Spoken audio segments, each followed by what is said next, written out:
بسم اللہ الرحمن الرحیم۔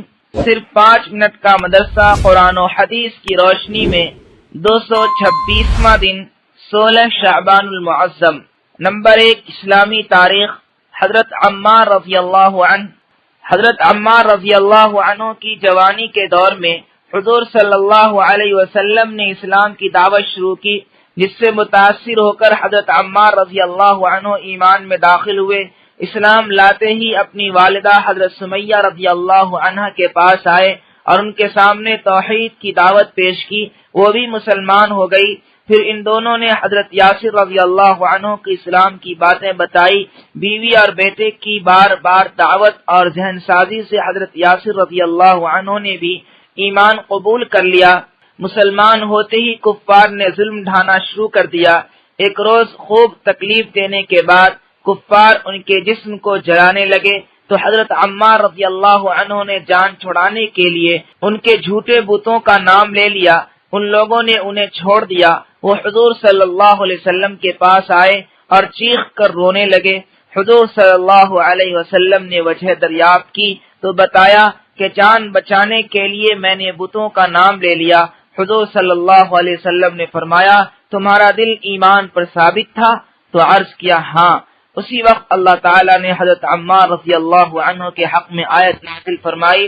پھر وہ مکہ سے ہجرت کر گئے اور مسجد قباء کی تعمیر میں حصہ لیا، جن میں نماز پڑھنے والوں کی پاکی کی تعریف اللہ نے قرآن میں بیان فرمائی ہے۔ حضرت عمار رضی اللہ عنہ حضور صلی اللہ علیہ وسلم کے ساتھ تمام غزوات میں ساتھ رہے۔ سن 37 ہجری میں غزوہ کے دوران ان کو دودھ دیا گیا تو فرمایا، مجھ سے حضور صلی اللہ علیہ وسلم نے فرمایا تھا تم دنیا میں سب سے آخری چیز دودھ پیو گے۔ پھر دودھ پیا اور میدان میں اترے اور شہید ہو گئے۔ اس وقت ان کی عمر 94 سال تھی۔ حضرت علی رضی اللہ عنہ نے نماز جنازہ پڑھا کر کوفہ میں دفن کیا۔ نمبر 2، حضور صلی اللہ علیہ وسلم کا معجزہ۔ ایک مٹھی مٹی سے کافروں کو شکست۔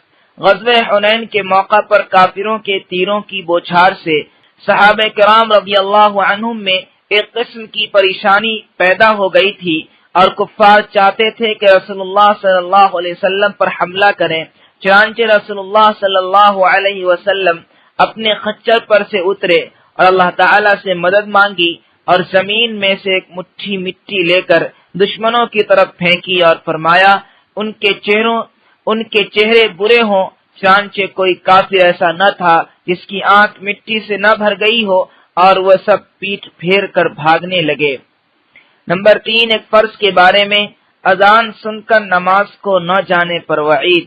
رسول اللہ صلی اللہ علیہ وسلم نے فرمایا، جو شخص اللہ کے منادی یعنی مؤذن کی آواز سنے اور نماز کو نہ جائے تو اس کا یہ فعل سراسر ظلم، کفر اور نفاق ہے۔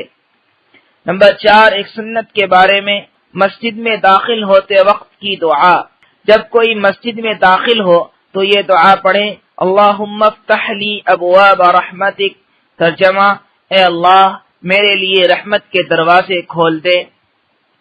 نمبر 5، ایک اہم عمل کی فضیلت، اللہ ذکر کرنے والے کے ساتھ ہے۔ رسول اللہ صلی اللہ علیہ وسلم نے فرمایا، اللہ تعالیٰ فرماتا ہے کہ میں اس وقت اپنے بندے کے ساتھ ہوتا ہوں جب بندہ مجھے یاد کرتا ہے اور میری یاد میں اس کے ہونٹ ہلتے ہیں۔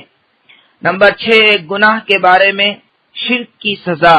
قرآن میں اللہ تعالیٰ فرماتا ہے، بلا شبہ جو شخص اللہ کے ساتھ شریک قرار دے گا تو اس پر اللہ تعالیٰ جنت کو حرام کر دے گا اور اس کا ٹھکانہ جہنم ہوگا اور ایسے ظالموں کا کوئی مددگار نہیں ہوگا۔ نمبر 7، دنیا کے بارے میں اپنے بیوی بچوں سے ہوشیار رہو۔ قرآن میں اللہ تعالیٰ فرماتا ہے، اے ایمان والو، تمہاری بعض بیویاں اور بعض اولاد تمہارے حق میں دشمن ہیں تو تم ان سے ہوشیار رہو۔ فائدہ، بیوی بچے بعض مرتبہ دنیاوی نفع کے لیے خلاف شریعت کاموں کا حکم دیتے ہیں۔ انہی لوگوں کو اللہ تعالیٰ نے دین کا دشمن بتایا اور ان کے حکم کو بجا لانے سے بچنے کی ہدایت دی ہے۔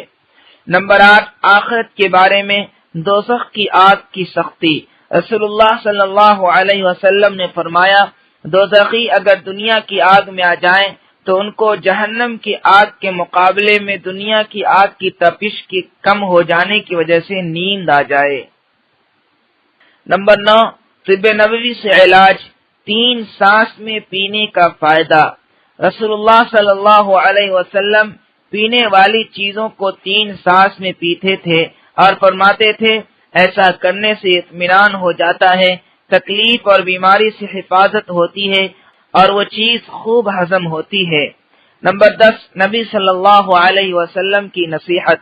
رسول اللہ صلی اللہ علیہ وسلم نے فرمایا 3 چیزیں ایسی ہیں کہ جب ان کا تذکرہ ہو تو اس وقت اپنی زبان کو روکے رکھو۔ نمبر 1، جب تقدیر کا تذکرہ ہو۔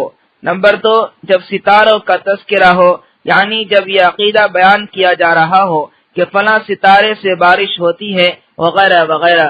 نمبر 3، جب میرے صحابہ کے اختلاف کا تذکرہ ہو، یعنی ان کو برا کہا جا رہا ہو۔